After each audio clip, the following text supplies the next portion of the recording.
También fíjense cómo se sienten después de practicar pranayama y cómo hubiese sido la clase ahora si no hubiesen primero tenido la práctica de pranayama, porque es bastante información la que van a recibir y es bueno que observen cómo está la mente una vez que realizan las prácticas de pranayama, el efecto que tienen estas prácticas en la mente, la receptividad que van a tener ahora para poder recibir esta información y cómo hubiese sido si no hubiesen hecho la práctica antes. Ahora no lo van a saber, pero pueden experimentar y cuando tengan que asistir a una clase o cuando estas prácticas se vuelvan parte de su rutina diaria, de la sadhana, que a partir de mañana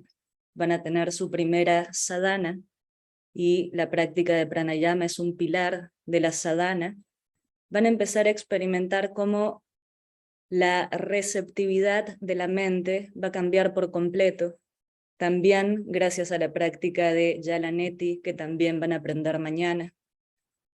Entonces van a empezar a entender cómo realmente el yoga es una filosofía y una práctica que trata esencialmente de la mente, y todas las prácticas apuntan a llevar a la mente a un estado de receptividad, de apertura y de luminosidad.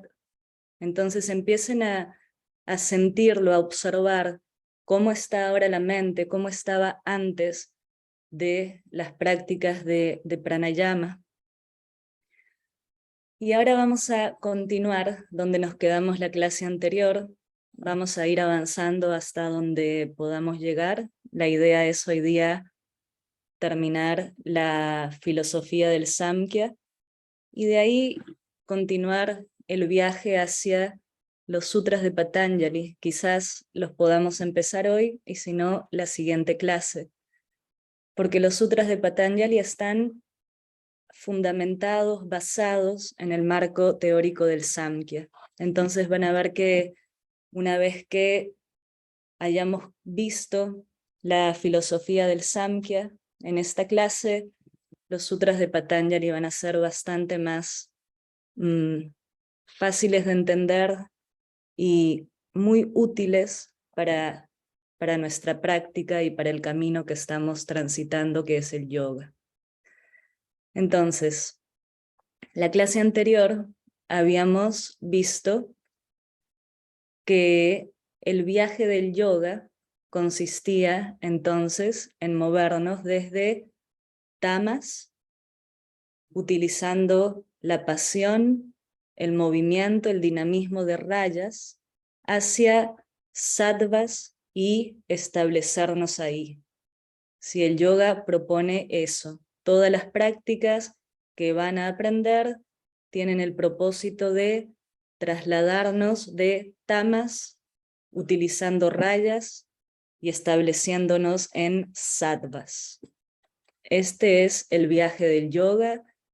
Esto es lo que propone también Patanjali en sus Yoga Sutras, que ya lo vamos a ver, y esto es lo que deberían sentir y experimentar, que todas las prácticas que van a empezar a hacer, que ya están haciendo, les va a generar. Si empezar a moverlos hacia la luminosidad. Luego habíamos hablado también de cómo podíamos transitar este viaje, ¿no? Cómo podíamos empezar a movernos desde tamas, utilizando rayas, hacia sattvas. Y hablamos de los alimentos, hablamos de que los alimentos no eran solamente lo que entraba a través de la boca, la comida, sino que era todo lo que entraba a través de los sentidos, de todos los sentidos, del oído, de los ojos, del tacto, de la lengua, de todos los sentidos. Entonces era importante, para poder establecernos en sattvas, tratar de que todo lo que entre a través de las puertas del cuerpo, que son los sentidos, fuesen esencialmente sádvicas. Y lo más importante entonces, empezar a aumentar la cantidad de la sustancia, la guna, sattvas, disminuir la cantidad, el porcentaje de tamas y equilibrar rayas, generar un equilibrio en esa energía dinámica. Y nos habíamos quedado aquí. Habíamos visto todo lo que tenía que ver con Prakriti y no habíamos visto, nos falta ver ahora, Purusha. Prakriti, habíamos dicho, es la naturaleza material, el mundo manifiesto, y está compuesta por estas tres sustancias, sattva, rayas y tamas, que constituyen todo lo que existe en este mundo material, todo lo que existe en este mundo manifiesto. Purusha, por el otro lado, es igualmente eterno que Prakriti, son dos principios que coexisten, existen en forma paralela, si no están fusionados, ambos son eternos, y realmente no tienen contacto, si no se funden uno en el otro, están separados. Por un lado, Prakriti es la materia, y por el otro lado, Purusha es la conciencia pura. Veamos entonces qué es Purusha. Es el espíritu, es la conciencia pura, es consciente, es luminoso, es iluminado. Purusha está completamente separado de las gunas, de Prakriti, está más allá de las gunas. A Purusha se le conoce en el yoga como la conciencia testigo, como el conocedor, el espectador, y van a ver que siempre en las prácticas de yoga nidra, de introspección, de meditación, los llevamos a experimentarse a ustedes mismos como testigos, testigos del cuerpo, testigos de los sonidos, testigos de la mente, de los pensamientos, del espacio. La idea es empezar a conectarse cada vez más con esa conciencia testigo, el espectador, el conocedor, que es inactivo, a diferencia de Prakriti, está libre de causa y efecto, libre de placer y de dolor, libre de atracción y repulsión, libre de deseos. Purusha está libre de deseos. Purusha no cambia, no se transforma. Y Purusha es el espíritu, es Atman, el espíritu. Entonces el Samkhya Karika, si se acuerdan, habíamos visto que el texto principal del Samkhya es el Samkhya Karika, y este texto dice: porque la conciencia pura, Purusha, es completamente opuesto a Prakriti, Prakriti compuesta de las tres gunas, se puede inferir que Purusha es pura conciencia, Shakshiva, es solitario, Kaivalya, es neutral, está separado de cualquier experiencia específica y no es un agente, no es activo. Entonces, ¿cómo se genera la manifestación del universo según el Samkhya? Como habíamos hablado en la clase anterior, por un lado está Purusha, que es la conciencia pura. Por otro lado, separado, está Prakriti, que es la naturaleza material, es la energía, es creativa, es dinámica. Están estos dos principios. Entonces lo que dice el Samkhya es que por alguna razón, y no está definida esa razón, pero por alguna razón sucede que se genera una aproximación entre Purusha y Prakriti, no una fusión, no se juntan, se aproximan. Debido a esa aproximación entre Purusha y Prakriti, las gunas, sattva, rayas y tamas, que pertenecen a Prakriti, empiezan a salir de su punto de equilibrio. Cuando Purusha y Prakriti están separados, lejos, las gunas están en equilibrio. Prakriti está en su forma inmanifiesta y las gunas están en equilibrio. Ahora Purusha y Prakriti se aproximan, las gunas empiezan a desequilibrarse, a salir de su punto de equilibrio. Y a través de ese desequilibrio de las gunas empieza el proceso de la manifestación. Eso es lo que sostiene el Samkhya. ¿Y qué sucede entonces? El Samkhya, ¿se acuerdan? Samkhya esencialmente significaba enumeración, números, porque lo que hace el Samkhya es enumerar los distintos componentes de la naturaleza material y luego separar esos componentes del número 25, que es Purusha. ¿Sí? Son 24 componentes de Prakriti, y el número 25 separado es Purusha. Entonces veamos lo que dice el Samkhya. El Samkhya dice, por un lado está Purusha, la conciencia, por otro lado está Prakriti, la energía, la materia. Prakriti está compuesta por las gunas, sattvas, la luminosidad, rayas, la actividad, el dinamismo, y tamas, la inercia. Están estos dos principios, Purusha y Prakriti.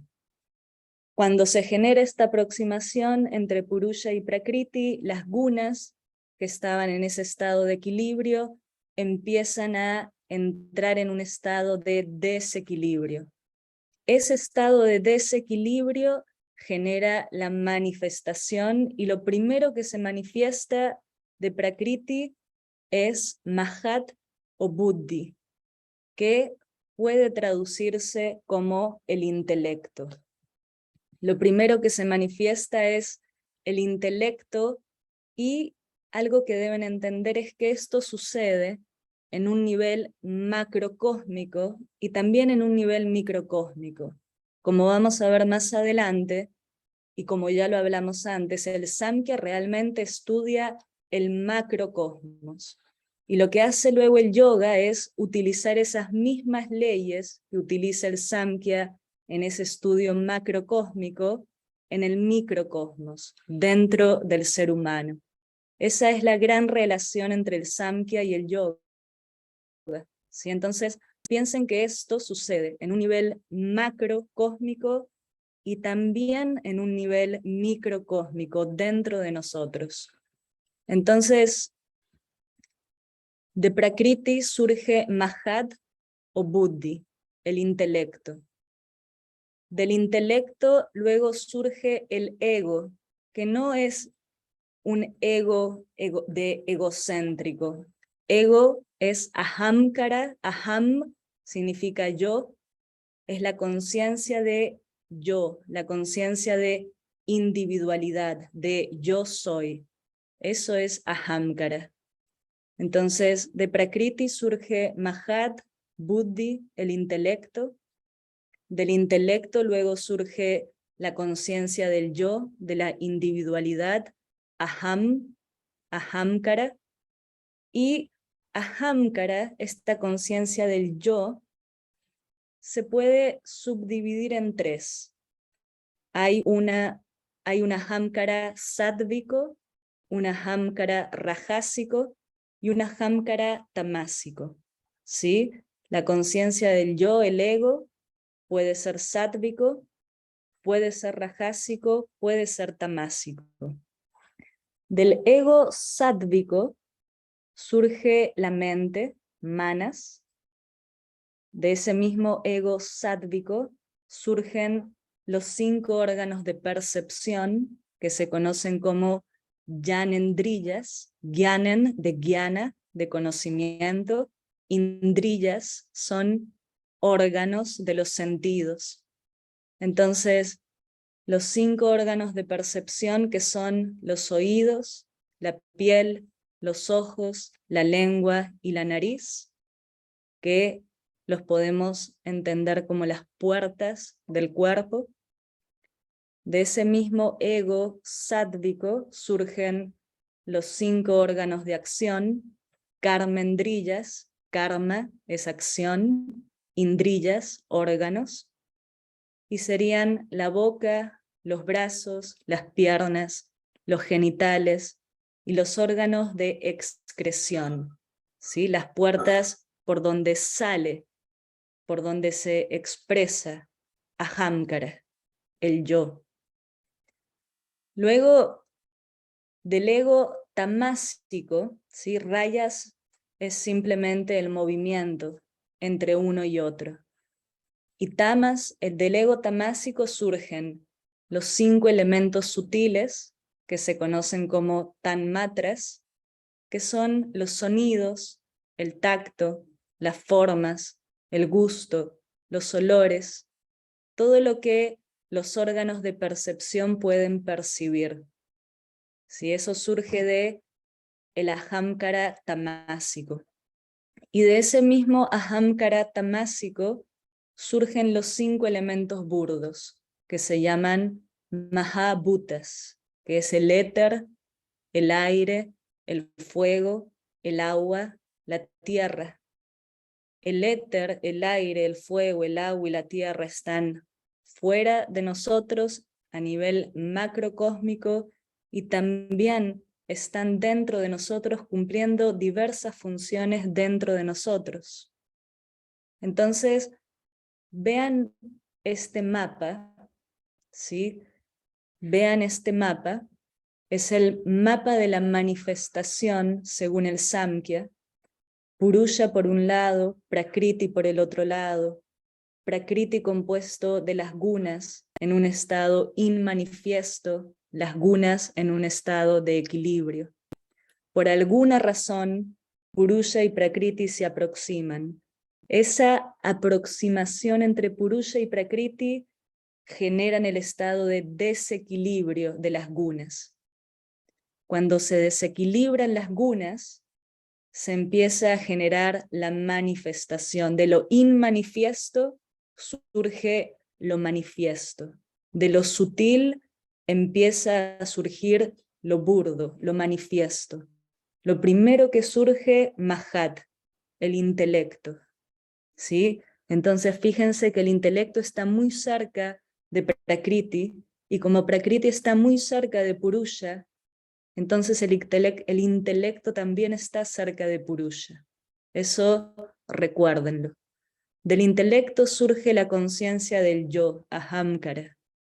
Y esa conciencia del yo es sádvica, es rajásika y es tamásica.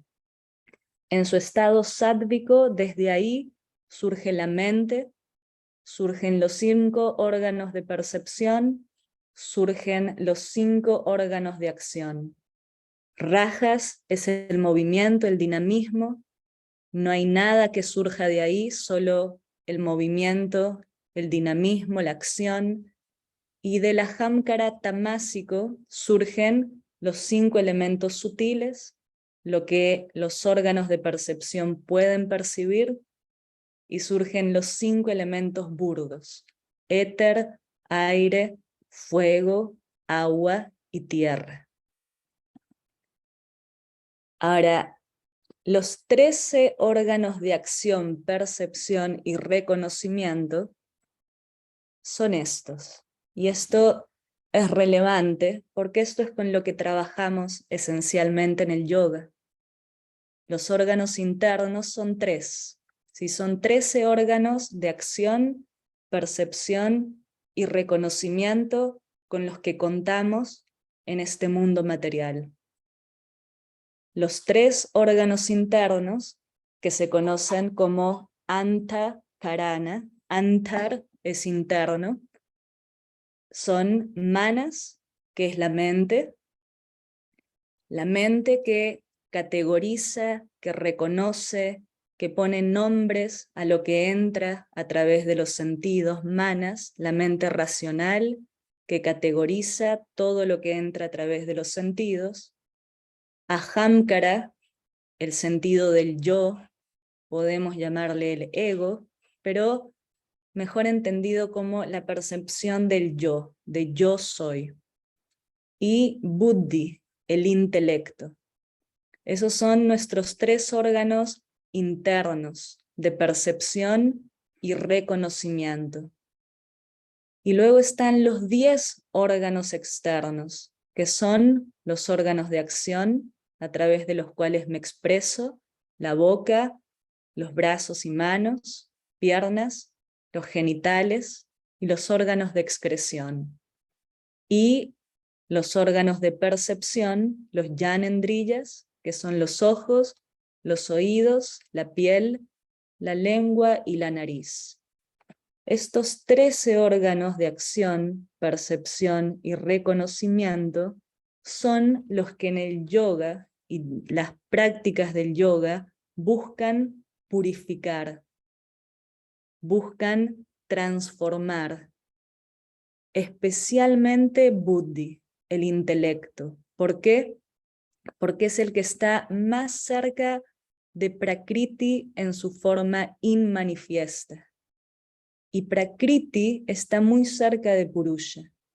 Entonces el intelecto, buddhi, está muy cerca de Purusha, del espíritu. Sin embargo, como no está en un estado purificado y está muy cerca de los sentidos, y los sentidos no están purificados, entonces buddhi, el intelecto, no puede reconocer e identificarse con Purusha, y se identifica con Prakriti. Entonces lo que busca el yoga es llevar a buddhi, al intelecto, a un estado tal de purificación, de refinación, de luminosidad, que pueda convertirse en un espejo que pueda reflejar el espíritu, Purusha, y que Purusha, a través de ese reflejo del intelecto, pueda reconocerse a sí mismo otra vez como espíritu, separado de Prakriti. Entonces, ¿qué dice el Samkhya Karika? Como la inteligencia suprema, Mahat o Buddhi, junto con los demás instrumentos internos, que son manas y ahamkara, abarcan todo el campo de los objetos, el triple instrumento interno puede ser llamado el guardián de la puerta, y el instrumento externo puede ser llamado las puertas. Entonces, en el yoga, los órganos de percepción y los órganos de acción son llamados como las puertas. Y los órganos internos, estos órganos de percepción y reconocimiento, son llamados los guardianes de las puertas, porque supuestamente en un estado refinado de conciencia, la mente, el yo y el intelecto debieran cuidar y elegir sabiamente lo que entra y lo que sale de esas puertas. Entonces lo que propone el yoga desde la percepción del Samkhya es generar esa conciencia como primer paso, y esto es algo que nos va a decir Patanjali más adelante. Es muy importante empezar a ser más consciente de lo que entra y sale de las puertas del cuerpo. Y para eso se necesita refinar ese antakarana, esos 3 órganos internos: la mente, la percepción del yo, el ego, y especialmente el intelecto. El Samkhya Karika dice también: este grupo de 13, buddhi, ahamkara, manas, y los 10 órganos de acción y percepción tienen sus propias diferencias características debido a las modificaciones de sus atributos, las gunas. Estos 13 órganos de percepción, de acción y de reconocimiento pertenecen a Prakriti. Entonces, están influenciados por las gunas. Funcionan juntos, como los componentes de una lámpara, iluminando todo el campo de experiencia y representándolo para la suprema inteligencia, Buddhi, para el propósito de Purusha, experiencia y luego la liberación. Ahora vamos a ver qué significa esto. Entonces, esto es importante que quede claro, porque cuando veamos a Patanjali y veamos que el segundo sutra que dice Patanjali nos dice, el yoga es Chitta Vritti Nirodha. Esa es la definición que pone Patanjali del yoga. Patanjali es el referente número 1 del yoga. Sí, es el maestro más importante del yoga. Y él dice que yoga significa Chitta Vritti Nirodha, detener las fluctuaciones, las modificaciones de la mente. Cuando dice chitta, se refiere a las facultades de la mente. Y las facultades de la mente son los 5 órganos de percepción, los yanendriyas, están incluidos en estas facultades de la mente. ¿Por qué? Porque todo lo que entra a la mente entra a través de los sentidos, entonces son parte de las facultades de la mente, y por eso es tan importante purificar los sentidos en el yoga. Entonces, las facultades de la mente son, primero, los 5 órganos de percepción, yanendriyas. Jnana significa conocimiento. Luego está la mente, manas, que es la que reconoce y categoriza todas las impresiones, todo lo que entra por los sentidos. Luego está ahamkara, el sentido del yo, y luego está buddhi, el intelecto, que es el que analiza y el que contempla. Buddhi normalmente está exteriorizado, está llevado por los sentidos y por la mente hacia el exterior, pero la particularidad del yoga es que lo que busca es que Buddhi, este intelecto que es tan importante, empiece a tomar otro papel, empiece a cumplir otra función. Así como en el mundo material, Buddhi tiene la función de analizar, de contemplar todo lo que Manas reconoce y categoriza. En el yoga, Buddhi tiene que tomar el papel de reconocer la identidad espiritual. Para lograr eso, hay que llevar a este intelecto a un estado de refinamiento y de luminosidad. Ese es el proceso del yoga. Entonces aquí les puse un ejemplo para que vean cómo funciona las facultades mentales según la propuesta del Samkhya. Entonces, por ejemplo, si uno está en la India y pasan por un stand, por un puesto de samosas, que son como unas empanadas de la India, el sentido del olfato, uno de los órganos de percepción, va a captar el olor de estas samosas, de estas empanadas, y va a transmitir ese olor hacia Manas, hacia la mente.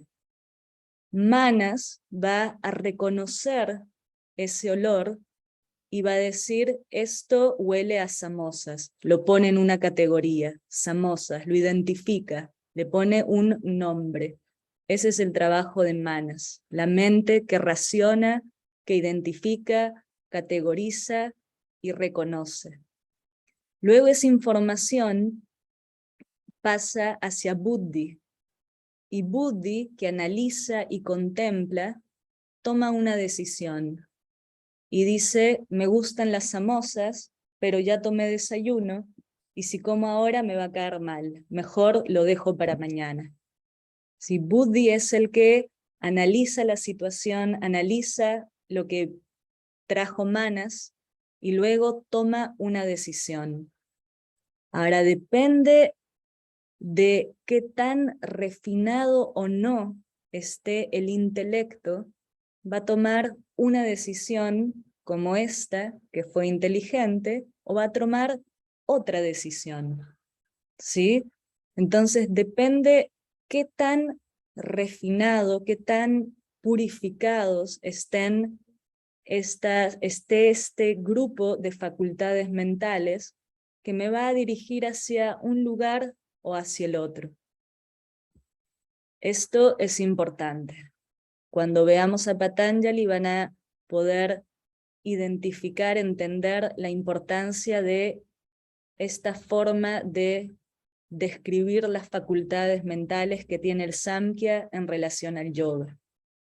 Importante, Buddhi, el intelecto, y su doble función. Puede ir hacia el mundo material y simplemente analizar, contemplar y analizar lo que viene de la mente y de los sentidos, o puede mirar hacia el otro lado, tiene esa doble capacidad, puede mirar hacia el otro lado y tratar de empezar a reconocer la identidad espiritual. Depende del grado de purificación, de luminosidad, de sattvas en que se encuentre Buddhi, el intelecto. Entonces, si se acuerdan, la clase anterior que aprendieron el Gayatri Mantra, el Sankalpa, el propósito principal del Gayatri Mantra es purificar el intelecto, que el intelecto me pueda llevar en la dirección correcta, hacia Purusha. Ese es el propósito del Gayatri Mantra. Uno se concentra en el entrecejo, que es el centro del conocimiento intuitivo de la sabiduría. Uno visualiza en ese centro la llama de una vela encendida que representa la luminosidad del ser, la luminosidad inherente al ser, a Purusha, y uno entona el Gayatri Mantra con esa intención de purificar el intelecto, de dirigirlo en la dirección correcta. ¿Sí?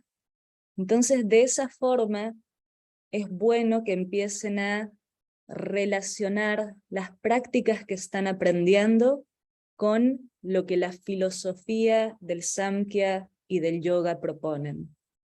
Entonces el Gayatri Mantra es muy importante.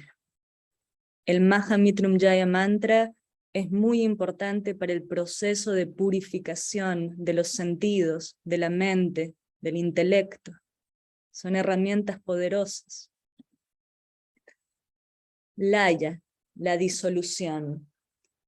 Así como cuando Prakriti y Purusha se aproximaron, se generó el desequilibrio en las gunas y se empezó a generar la manifestación de lo inmanifiesto, se empezó a generar lo manifiesto.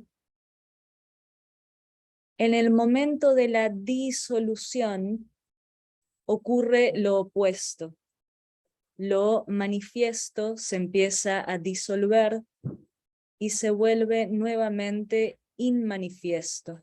Eso se llama laya, la disolución, la liberación. ¿Y qué dice el Samkhya-Karika?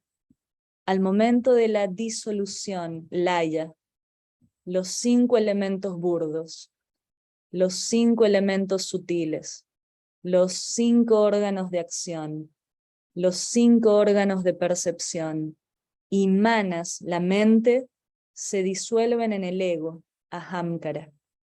Ahamkara se disuelve en el intelecto, en buddhi o mahat. Y mahat, el intelecto, se disuelve nuevamente en prakriti. Kaivalya, o la separación de Purusha y Prakriti, sucede en este momento. La separación Kaivalya, que es el propósito del yoga, el propósito del Samkhya, separar Purusha y Prakriti, sucede cuando todos los elementos manifiestos se vuelven a disolver uno a uno en Prakriti. Prakriti vuelve a su estado inmanifiesto, se separa de Purusha, y Purusha vuelve a residir en su propia esencia espiritual. Y nuevamente esto lo van a recordar y lo van a entender mejor cuando lo traslademos a lo que Patanjali nos va a ir contando gradualmente en sus Yoga Sutras. Lo importante es entender que así como hay una manifestación de lo inmanifiesto, se va generando toda una evolución hacia lo manifiesto, hacia lo burdo. El yoga es el camino contrario, busca ir de lo manifiesto a lo inmanifiesto, de lo burdo hacia lo sutil. Ahora veamos un poco unos aspectos prácticos de la filosofía del Samkhya. Van a ir viendo que gradualmente van a empezar a relacionar muchísimo todo lo que la filosofía del Samkhya propone con lo que vamos a ir viendo gradualmente que propone Patanjali en sus Yoga Sutras. Entonces, ¿qué dice el Samkhya? El Samkhya dice que la mente, chitta, realmente todas las facultades mentales, son las que transforman nuestra dicha en miseria a través de sus proyecciones. Por lo tanto, dice el Samkhya, es indispensable pulir o purificar chitta, que incluye el intelecto, para que pueda obtener el conocimiento correcto. Entonces, una de las principales propuestas del Samkhya es pulir o purificar chitta, todas las facultades mentales, incluidos los sentidos, para que buddhi, el intelecto, pueda tener el conocimiento correcto. El conocimiento correcto es el conocimiento del espíritu, de Purusha.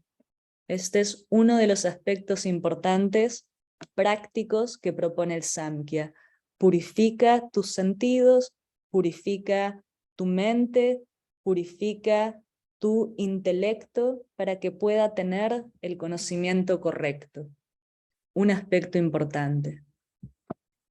Otro aspecto importante es que el Samkhya nos recuerda que examinemos nuestros procesos mentales y que podamos desarrollar una actitud apropiada hacia los objetos de los sentidos y minimizar el apego y la aversión. Esto es importante porque Patanjali va a utilizar este principio para desarrollar varias de las prácticas que va a proponer en sus 8 etapas del yoga, que es el camino óctuple del yoga de Patanjali. Entonces, importante que aprendamos a examinar nuestros procesos mentales y, más importante, a desarrollar una actitud apropiada hacia los objetos de los sentidos. Minimizar el apego y el rechazo, la aversión. Y luego, otra cosa importante que dice el Samkhya es que no es necesario huir del mundo material, no es la salida, no es la fórmula huir, rechazar el mundo material, sino que es más sabio y más relevante desarrollar el control sobre la mente. Cuando hablamos de mente, recuerden, es todas las facultades mentales, incluidos los sentidos. Entonces, desarrollar un perfecto control sobre chitta, las facultades de la mente, para poder mantener el control, la serenidad y la paz en los altibajos de la vida.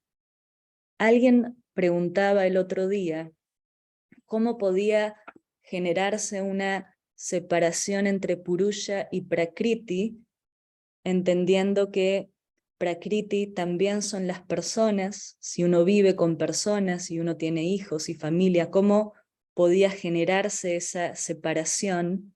Bueno, lo que está diciendo el Samkhya no es que te separes completamente del mundo, sino que puedas desarrollar un control sobre ti mismo, sobre tu mente, para que lo que sucede en el exterior no te genere movimientos en la mente y puedas mantener la serenidad, la paz y el reconocimiento del espíritu a pesar de que estás viviendo en este mundo material.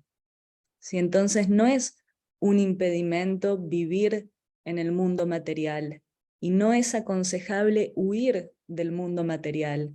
Lo que propone el yoga es desarrollar el control sobre las facultades mentales, el control para poder vivir en este mundo material desde otro lugar, con otra perspectiva, con otro entendimiento y con otras capacidades, porque el yogi también desarrolla poderes y con esos poderes vive en este mundo de otra forma.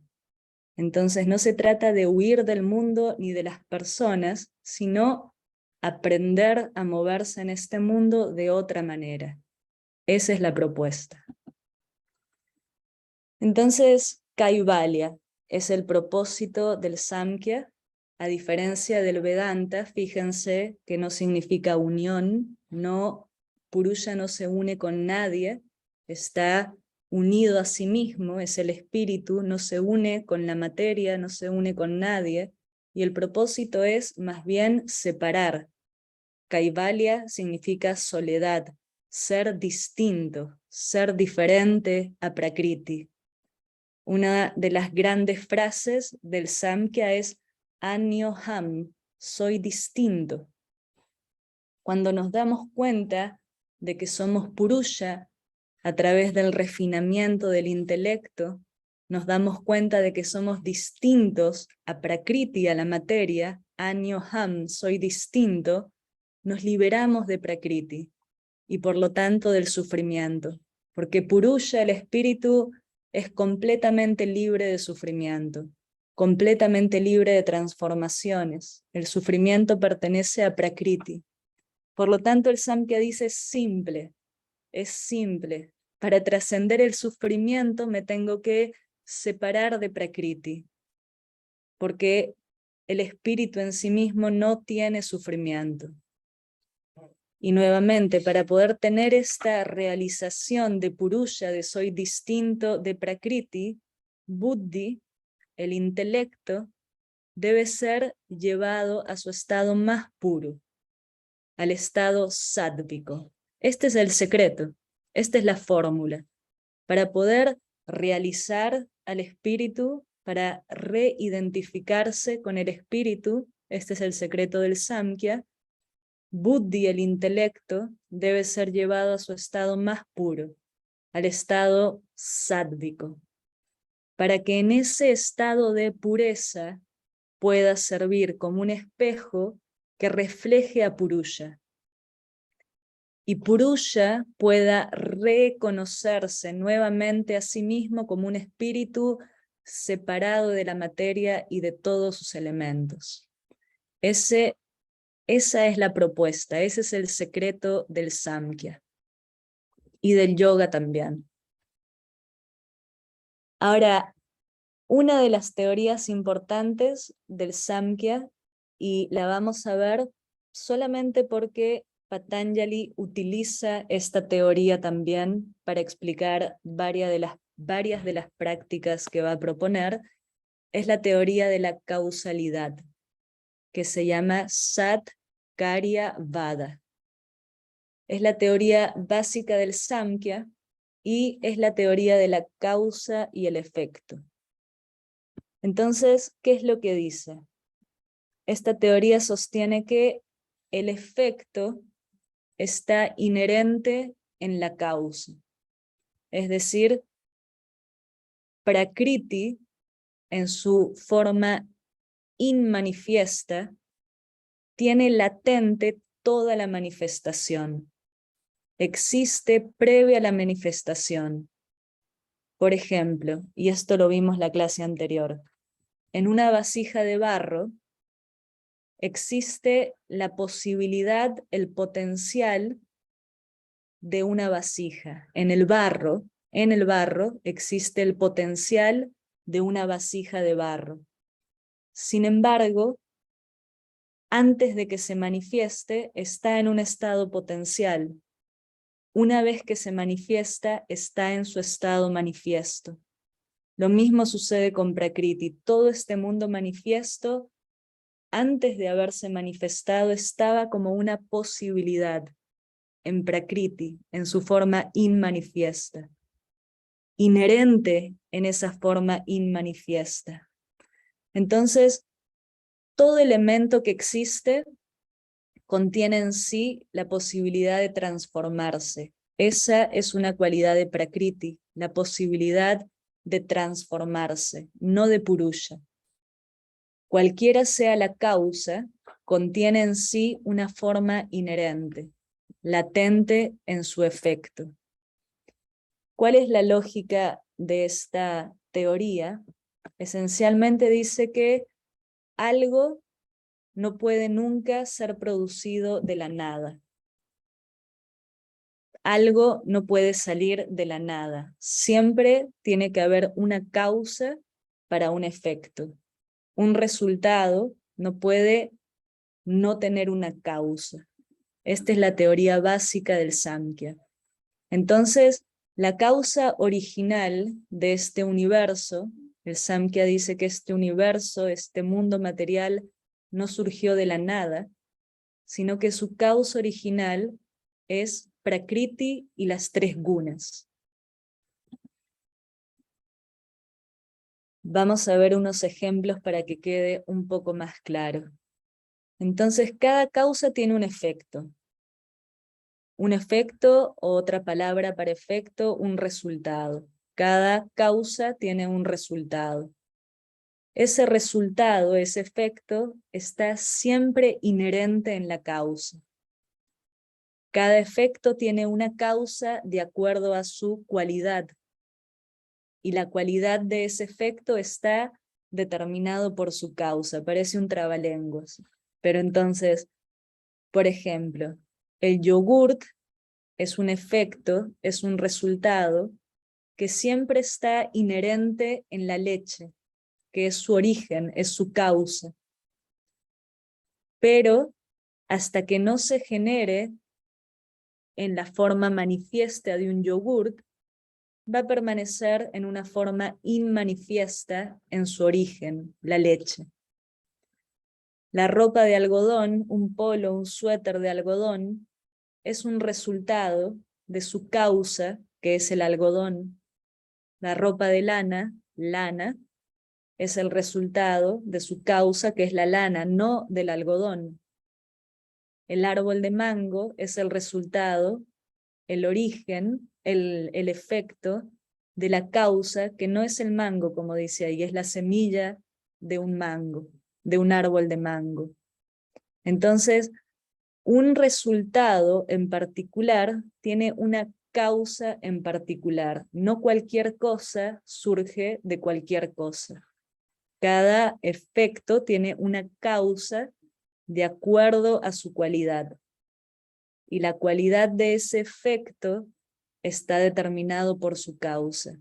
Entonces la lana no va a poder nunca dar como resultado una ropa de algodón. Y el algodón no va a poder dar como resultado un suéter de lana.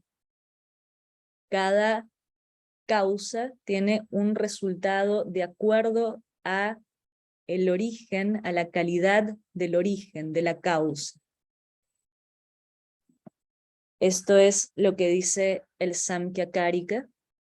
Un efecto preexiste o reside en su causa en un estado potencial o en una condición previa a la operación de la causa, ya que Algo no puede surgir de la nada. Un efecto requiere un material adecuado que lo cause. Todos los efectos no pueden surgir de todas las causas. Una causa eficiente solo puede producir eso para lo cual es eficiente. Un efecto o resultado es de la misma esencia que su causa. Un efecto o un resultado es de la misma esencia que su causa. Entonces, si un efecto está contenido en su causa, tiene que haber algo que extraiga el efecto de la causa. En el Samkhya esto se llama nimitta karana. Es un instrumento particular, un catalizador que pueda extraer el efecto de esa causa.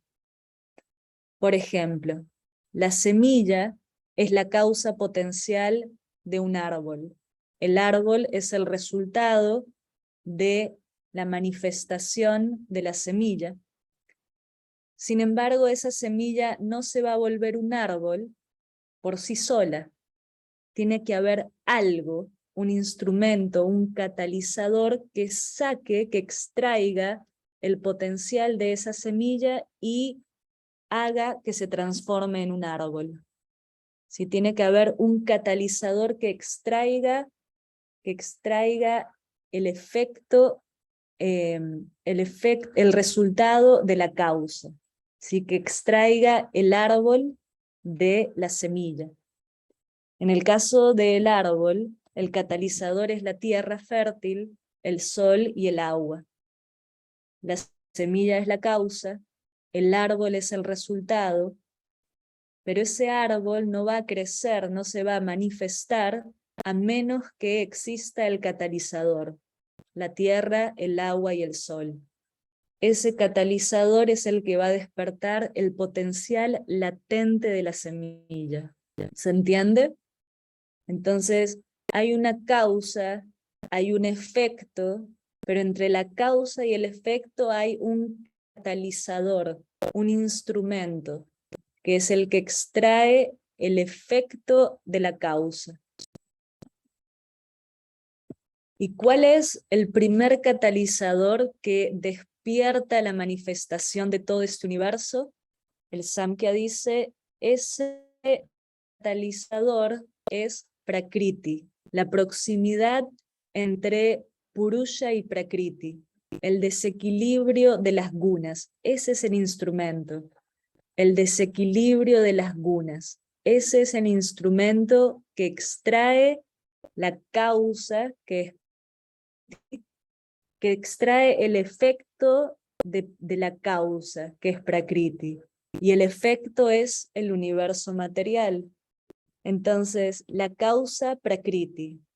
Para el Samkhya, Prakriti es la causa primordial, la madre de todo el universo. ¿Qué es lo que sacó esa manifestación y lo convirtió en el universo?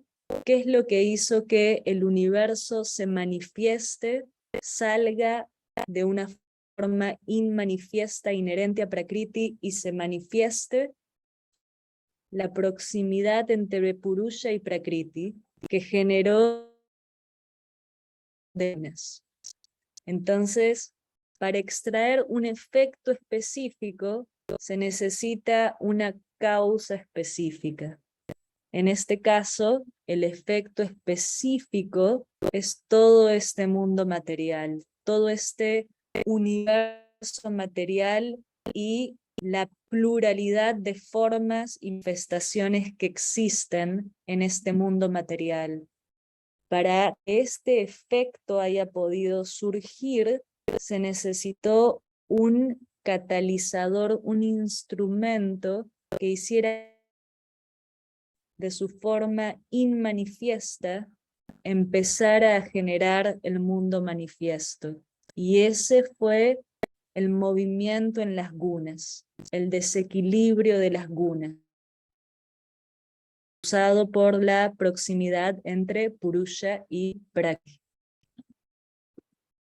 Bien, entonces Ya vamos a ir cerrando el Samkhya, y estas son 5 de las proclamaciones de los principios más importantes que propone el Samkhya de la teoría de la causa y el efecto. Esta teoría de la causa y el efecto está relacionada también con la teoría del karma, que vamos a ver un poquito más adelante. La causa y el efecto está relacionado también con la teoría del karma. ¿Qué es lo que dicen estas proclamaciones del Samkhya, de la teoría de la causa y el efecto? Si la actualización, es decir, la manifestación de un efecto, de un resultado, no sucede, entonces la causa no puede ser la verdadera causa de ese efecto. Si no se genera un resultado, quiere decir que esa causa no es realmente la causa de ese resultado, debe ser otra. Antes de manifestarse, el efecto es contenido en la causa, es parte de la causa. En la causa material encontramos que la causa invariablemente está contenida en el efecto. Un efecto específico requiere de una causa específica. Todo no sale antes. Estas son proclamaciones de la teoría de la causa y el efecto. Un efecto deseado puede ser alcanzado de una causa potencial. Esto implica que la causa determina ambos, la cualidad y la cantidad del efecto. La causa y el efecto son inseparables. La causa, prakriti, y el efecto, el mundo manifiesto, son inseparables. Son 2 etapas de una sustancia. Una sustancia en su forma inmanifiesta es la causa, y en su forma manifiesta es el efecto. Prakriti en su forma inmanifiesta es la causa. Prakriti en su forma manifiesta es el efecto, todo este mundo material, la naturaleza material. Si existe una causa, existe un efecto, y ambos tienen el mismo peso. El peso de la madera que se usa para hacer una mesa es el mismo que la mesa que contiene la madera. El peso de la tierra que se usa para hacer una vasija tiene el mismo peso que la vasija que contiene a la tierra. Es decir que todo el mundo manifiesto es de la misma cualidad que Prakriti. Prakriti está compuesta por estas sustancias que son rayas, tamas y sattvas. Por lo tanto, si Prakriti está compuesta de estas sustancias y todo el mundo manifiesta la misma cualidad que Prakriti, que es la causa primordial, todo en este mundo manifiesto no es más que una combinación y permutación de estas 3 sustancias, de estas 3 gunas, de estas 3 modalidades de la naturaleza material, que son sattva, la luminosidad, la bondad, el equilibrio, rayas, la acción, el movimiento, la pasión, y tamas, la inercia, la oscuridad y la ignorancia. Es decir, Prakriti está constituida por estas 3 sustancias. Todo en el mundo manifiesto, incluidos nosotros, nuestra personalidad material, está compuesta de estas 3 gunas. Nuestra personalidad material incluye a nuestros órganos de percepción, de razonamiento, a nuestras facultades mentales. También están compuestas por estas 3 sustancias. Ahora vamos a pasar un poco a la filosofía del yoga y empezar a relacionarlo con el Samkhya. para luego pasar a ver, no sé si hoy o la próxima clase, depende cómo vamos con el tiempo, a Patanjali. Yoga, yug, yugo, significa concentrar, significa unir, pero quedémonos con la palabra concentrar, porque en yoga todo tiene que ver con concentrar, con controlar, esencialmente concentrar y controlar. Recuerden estas dos palabras. Yoga tiene todo que ver con control y con concentración. Como venimos diciendo, el exponente más importante del yoga, no del Samkhya, no del Vedanta, sino del yoga, es Patanjali, el sabio Patanjali. Su texto referencial, que podríamos decir que es el más importante para el yoga, son los Yoga Sutras de Patanjali, Patanjala Yoga Sastra, y es un compendio de 196 sutras, que los vamos a ir viendo poco a poco. ¿Cuándo se escribió los Yoga Sutras de Patanjali? ¿En qué época vivió Patanjali?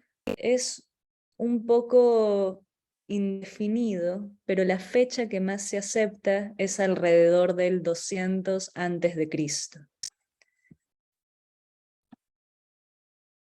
El principal objetivo del yoga, como ya lo venimos viendo y lo vamos a seguir repitiendo, es controlar y transformar la mente. Cuando hablamos de mente, recuerden siempre ahora, no es solo esa mente racional, sino que son todas las facultades mentales, incluyendo buddhi, el intelecto, ahamkara, la conciencia del yo, los 5 sentidos, las puertas de percepción, todo eso es la mente para el yoga. Entonces cuando dice Patanjali Yoga Chitta Vritti Nirodha, yoga significa detener las fluctuaciones o las modificaciones de la mente, se refiere a todo ese aparato cognitivo. Entonces el principal objetivo del yoga, purificar, controlar y transformar la mente. Ese es el principal objetivo del yoga. Yoga real, ¿sí? Raya Yoga. El yoga de Patanjali se Raya Yoga, que significa el yoga real, el yoga de la mente, que muy poco tiene que ver con el yoga que se practica hoy en día generalmente en Occidente. Ustedes ya con todo lo que están aprendiendo se deben dar cuenta de esto. Difícil, muy difícil poder llegar a este objetivo elevado que propone Patanjali, que propone el yoga, que propone el Samkhya, que propone el Vedanta, yendo a una clase de Vinyasa Yoga, de Yin Yoga, de Power Yoga, no va a pasar. Estamos hablando aquí del yoga real, del yoga que habla de transformar la mente, porque esa es la única forma de poder salir del sufrimiento, transformando la mente, no el cuerpo, la mente. Luego, otro de los principales objetivos del yoga para esa transformación de la mente es empezar a traspasar ciertos obstáculos que nos vamos a ir encontrando en este camino, de los cuales Patanjali nos va a decir claramente cuáles son, 9 impedimentos con los que nos vamos a encontrar en el camino, 5 clases de aflicciones con las que nos vamos a encontrar, y lo mejor de todo es que nos va a decir cómo poder traspasar estos obstáculos, eliminar esas aflicciones. El yoga de Patanjali es un método sistematizado para lograr trascender esos obstáculos, para lograr purificar, controlar y transformar la mente. Este método sistematizado se llama Ashtanga Yoga, no Ashtanga Vinyasa Yoga de Patabi Joyce, eso es otra cosa. Este es el Ashtanga Yoga de Patanjali, el camino óctuple del yoga, que propone métodos, pasos y etapas sistematizadas para lograr esa transformación de la mente, que ya van a ver lo claro que es Patanjali de cómo lograr esa transformación. Y el logro del yoga no es ponerse una pierna detrás de la cabeza o lograr la postura más difícil, ¿sí? El logro más elevado del yoga, lo que apunta realmente el yogi, por un lado, y siempre fue así, es lograr poderes espirituales, poderes psíquicos, despertar los poderes psíquicos que se llaman siddhis, perfecciones, se van logrando a medida que se genera esta transformación de la mente, sucede de forma espontánea y natural a medida que uno va avanzando hacia los estados más elevados de la conciencia. El yogi va obteniendo poderes, siddhis, perfecciones, por lo cual se va moviendo en este mundo desde otro lugar, de otra manera, con cierto poder, con ciertos poderes. Y por otro lado es alcanzar Kaivalya, la liberación del ciclo constante de nacimientos y muertes. Y como dijimos, el yoga de Patanjali se llama Raya Yoga, el yoga real. Y todas las prácticas del Hatha Yoga no tienen ningún sentido, dice Patanjali y dice también el Heranda Samhita, el Hatha Yoga Pradipika, no tienen ningún sentido si no cumplen la función de llevarnos hacia el Raya Yoga, hacia el yoga de la mente. Y antes de pasar a ver a Patanjali, que creo que lo vamos a empezar a ver la siguiente clase, y hoy vamos a el yoga y el Samkhya, vamos a ver cuáles son las similitudes esenciales entre el yoga y el Samkhya y cuáles son las pequeñas diferencias entre el yoga y el Samkhya. Uno de los aspectos más interesantes que diferencian al yoga y al Samkhya es que el Samkhya es ateo.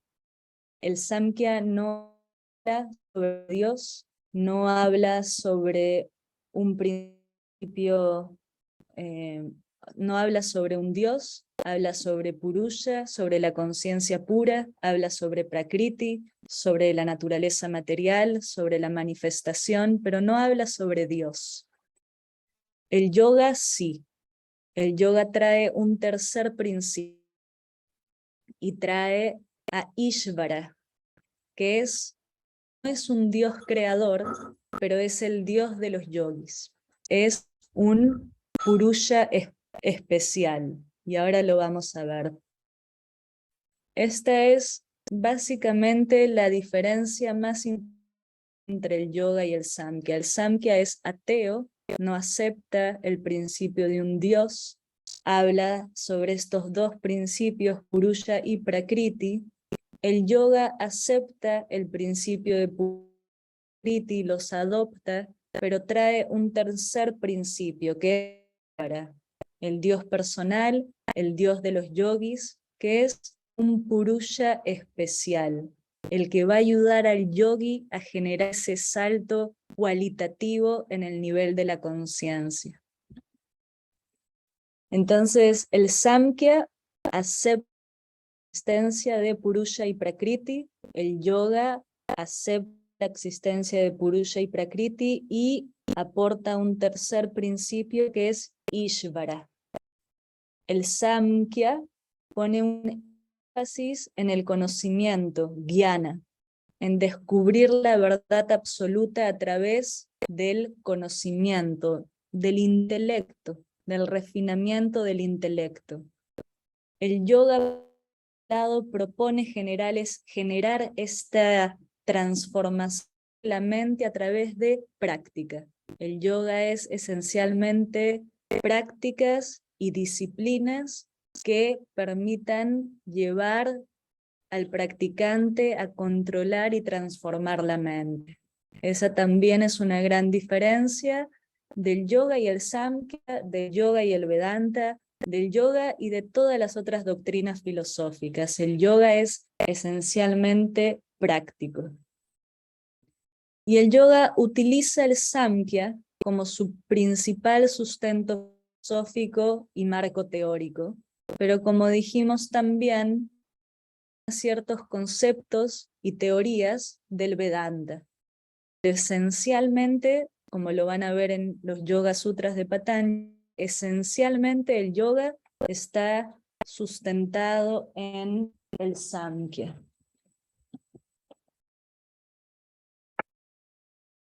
El Samkhya, como les dije, no acepta el concepto de Dios, sostiene que el rol de Dios no es necesario por estas razones.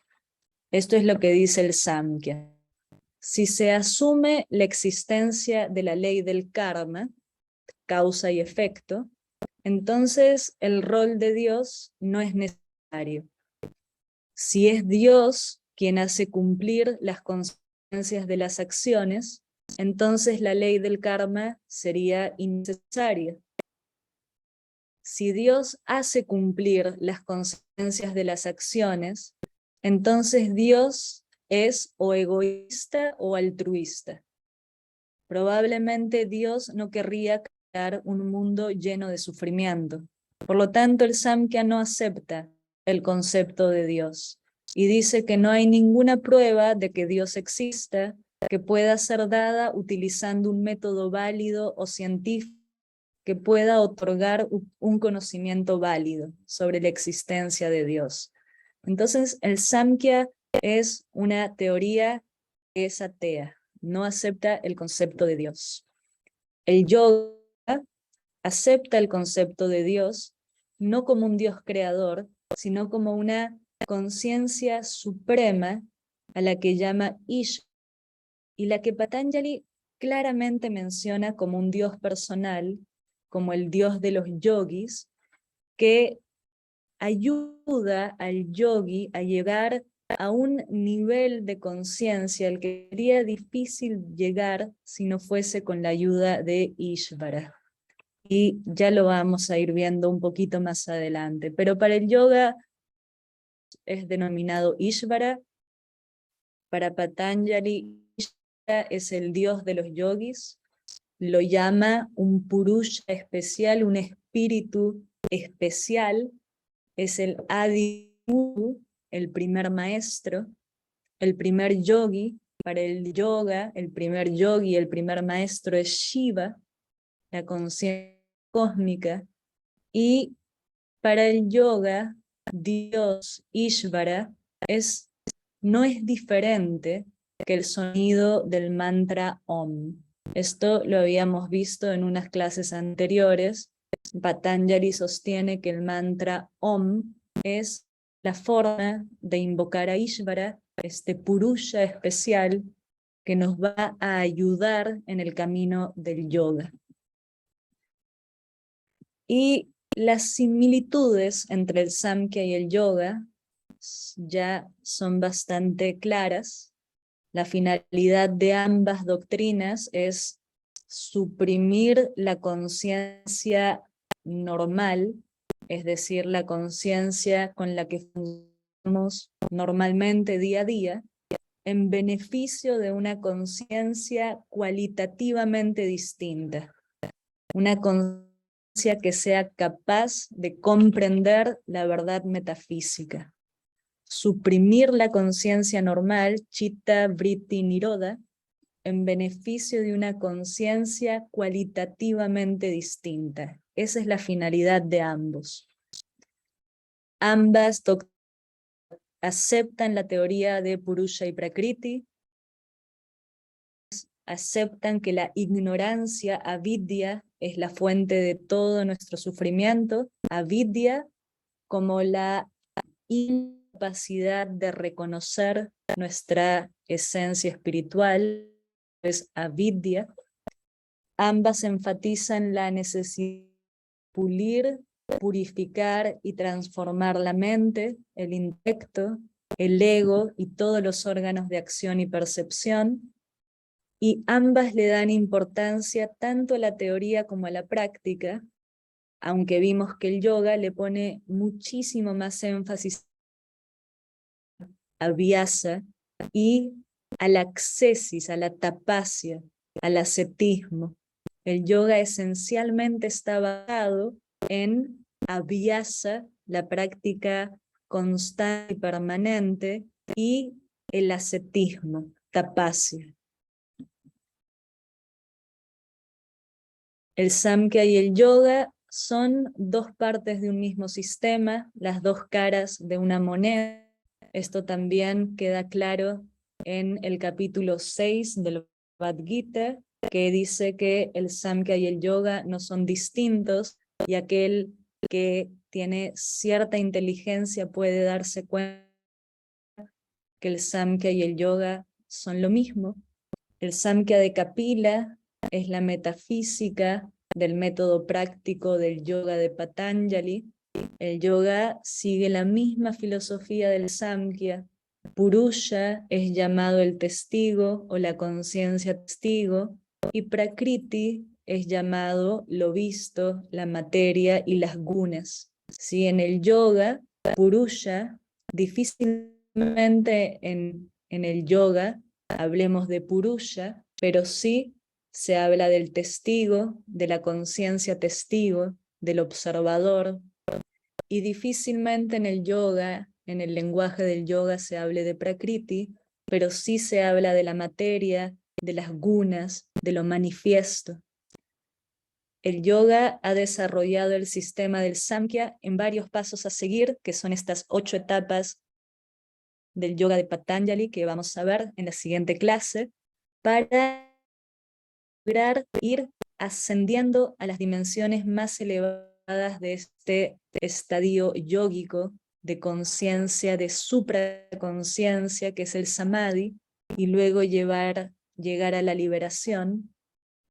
Y el Samkhya, brevemente, en el Samkhya Karika, brevemente, muy brevemente, se comenta sobre el contentamiento, la caridad o la bondad, el desapego, como un medio para avanzar en el camino, pero el Yoga Patanjali toma este concepto y lo desarrolla en la forma de los yamas y los niyamas, que ya los vamos a ir viendo, que tienen como objetivo llevarnos a ese estado de sattva-guna, de permitir al intelecto y a todas las facultades mentales a ese estado de luminosidad.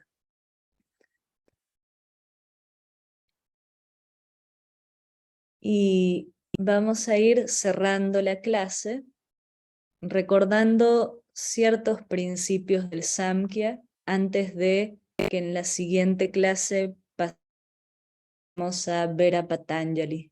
Y ya van a ir viendo ustedes lo rico que va a resultar tener este entendimiento, a pesar de que sea poco, pero que lo puedan tener en forma de una impresión en la mente, cuando empiecen a profundizar más en sus prácticas, cuando empiecen a leer a Patanjali, que es el yoga en sí, van a ir viendo que estos conceptos les van a resultar útiles.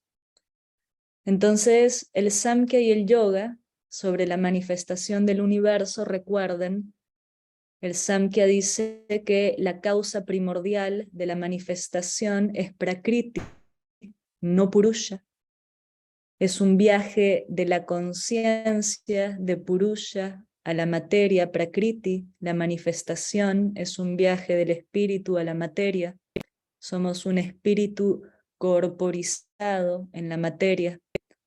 Prakriti en su forma manifiesta es un potencial ilimitado constituido por estas 3 sustancias o fuerzas fundamentales, las gunas, sattva, rayas y tamas, en un principio en un estado de equilibrio y luego desde ese desequilibrio se genera toda la evolución y la creación del universo. Y finalmente, para volver a la fuente, para volver a Purusha, hay que recorrer el camino inverso, purificando cada uno de los elementos hasta poder volver al principio fundamental, Prakriti, en su forma inmanifiesta, para volver a Purusha, la luminosidad. Es decir, que el yoga es el camino que va en contra de la corriente. Busca ir de lo burdo a lo sutil, de la oscuridad hacia la luz, de lo manifiesto buscar ir nuevamente hacia lo inmanifiesto. ¿Por qué? Porque en ese estado inmanifiesto está la luminosidad del espíritu. Desde Prakriti no podemos percibir esa luminosidad del espíritu, hay que hacer el camino de regreso. Y lo que dice el Samkhya y el yoga en relación a la conciencia individual o al alma individual, que es el microcosmos, porque el Samkhya es el estudio del macrocosmos, el yoga es el estudio del microcosmos y la puesta en práctica de las leyes del macrocosmos en el microcosmos. Esa es la genialidad del yoga. Entonces, el Samkhya y el yoga dicen que el alma individual Purusha es pura conciencia. Esta es la verdadera esencia, pura conciencia. El alma es eterna, siempre pura, siempre libre, separada de todo y es todo penetrante. Está en todas partes, lo penetra todo, no tiene límites.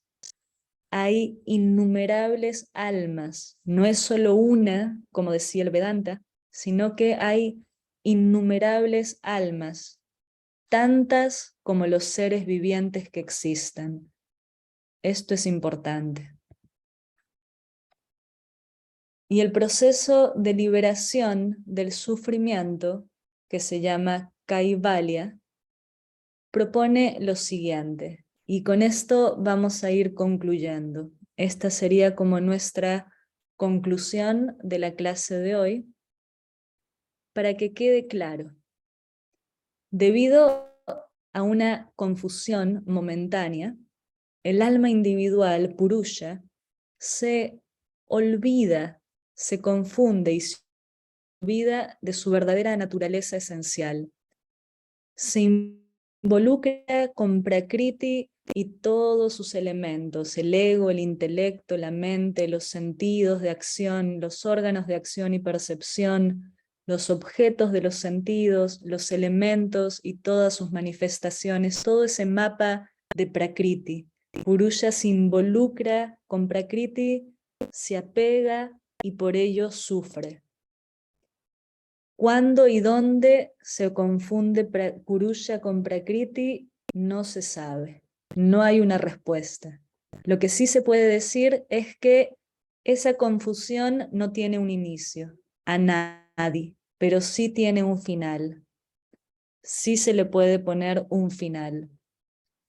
Ahora, ya que la ignorancia a Viveka es la responsable de esa unión, de esa confusión, la liberación, dice el Samkhya, y este es su tema central, solamente se puede dar mediante Viveka, mediante el conocimiento correcto.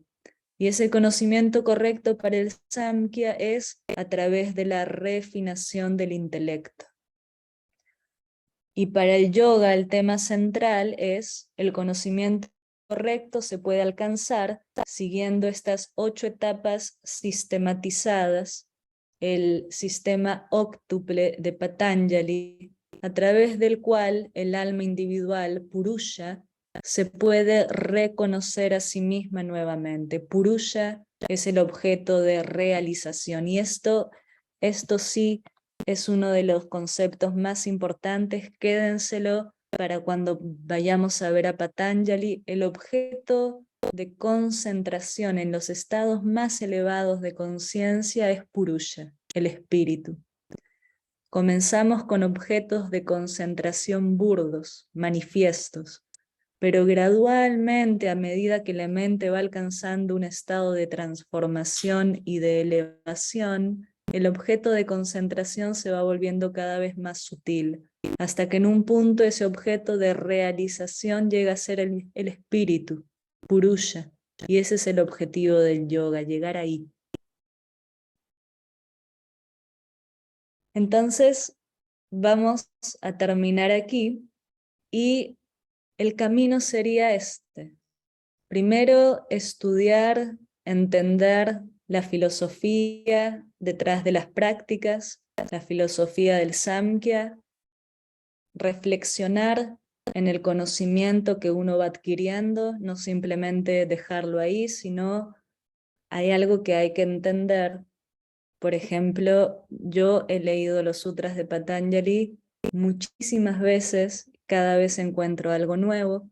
No son libros, son novelas, ¿sí? Son corrientes filosóficas, tienen muchísimo contenido, muy elevado, entonces no es leerlo una vez y oírlo una vez, sino leerlo, releerlo, reflexionar en ese conocimiento adquirido, tratar de entender cada vez un poquito más, relacionarlo con las prácticas que uno va aprendiendo y luego practicar el sistema propuesto por Patanjali y practicarlo con constancia, no por un mes, no por 2 meses, no por 3 meses, sino con constancia, con perseverancia, con fe, por un tiempo prolongado. Si uno quiere conseguir ese resultado de transformar la mente y llegar a un estado de conciencia distinto. En esencia, el camino del yoga es la puesta en práctica de la filosofía y la metafísica del Samkhya. Para poder realmente entender y realizar toda esta teoría, importante poner en práctica todo lo que la teoría propone. Y eso es el yoga esencialmente. Y como conclusión ahora sí, les voy a leer solamente unos últimos párrafos de el Samkhya Karika y con eso terminamos y Luis Miguel les va a guiar una pequeña meditación y luego ya se pueden ir. El ser vivo. ¿Por qué el ser vivo? Porque venimos viendo toda la metafísica del Samkhya, todo lo que tiene que ver con la creación del universo, el macrocosmos, pero el yoga entonces se trata del microcosmos, del ser vivo. ¿Y qué dice entonces?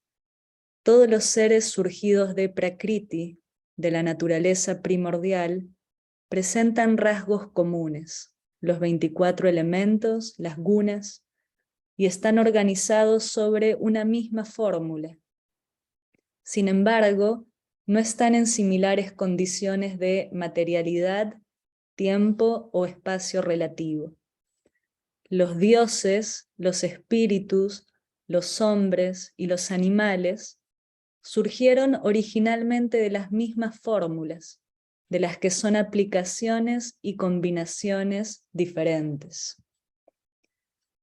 Los 13 componentes, los órganos internos de cognición y los órganos externos de acción y percepción, que están en la base del desarrollo de todos los seres, son los mismos.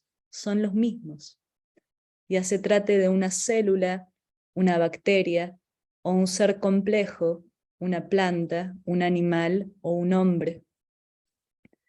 El principio de la conciencia, Purusha, de la percepción, es el centro en torno al cual se constituyen los seres vivos y perciben la realidad. Las posibilidades de percepción y conocimiento funcionan en estrechos límites. Prakriti, ¿recuerdan? Uno de los nombres de Prakriti también es Maya, la que limita, pone límites, dependiendo del grado de conciencia que tiene cada uno, dando una visión particular del mundo. Los sentidos son instrumentos de percepción, pero también barreras que restringen su alcance. Seres que viven en condiciones temporales y espaciales diferentes, inevitablemente tendrán imágenes diferentes del mundo, lo que les permitirá ser testigos de las múltiples facetas del juego divino. El papel de testigo del hombre es más amplio que el de otros seres vivos. Es él quien posee la capacidad de percibir, de adivinar, de experimentar la naturaleza interior, el plan de creación. Es un ser intermedio entre un animal y un dios.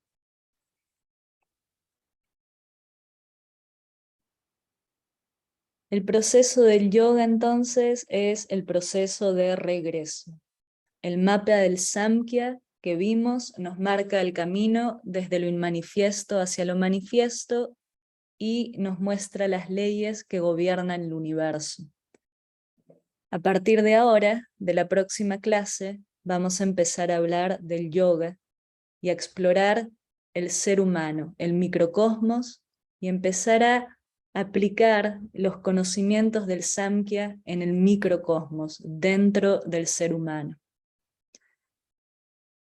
Vamos a terminar aquí recordando que el camino consiste en purificar los sentidos, la mente, el ego, el intelecto, y permitir que el intelecto funcione como ese espejo que pueda reflejar al espíritu.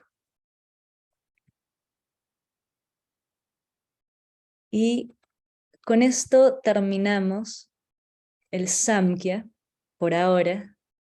En las próximas clases vamos a empezar a hablar sobre los Yoga Sutras de Patanjali y siempre vamos a estar relacionando lo aprendido del Samkhya con los sutras de Patanjali porque están sustentados en la filosofía del Samkhya. Entonces van a ir entendiendo todos estos conceptos cada vez un poco más, especialmente a partir de mañana y cuando empiecen a poner en práctica la sadhana tan especial que van a poder empezar a aplicar desde mañana. Y lo increíble del yoga es que nos permite experimentar en el cuerpo, en la mente, en los sentidos, todo lo que esta filosofía propone. Entonces, esa es la genialidad de las filosofías de Oriente, del yoga especialmente, que uno puede experimentar los cambios que va generándose en la mente y la conciencia a través de las prácticas. Por eso es tan importante practicar, para poder realmente darse cuenta si las prácticas me llevan hacia lo que la filosofía propone.